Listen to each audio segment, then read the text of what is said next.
తిట్టడం సారీ చెప్పడం నీకు అలవాటేగా. ఈసారి మాత్రం సారీ చెప్పడానికి రాలేదు అంజలి.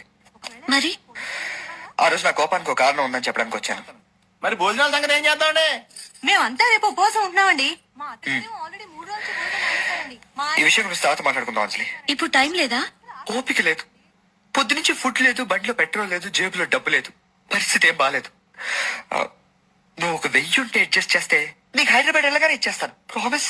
నా కోసం ఇంత కష్టపడి అన్నవరం వస్తే నీ ప్రేమని డబ్బుతో వెలకట్టమంటావా రిషి?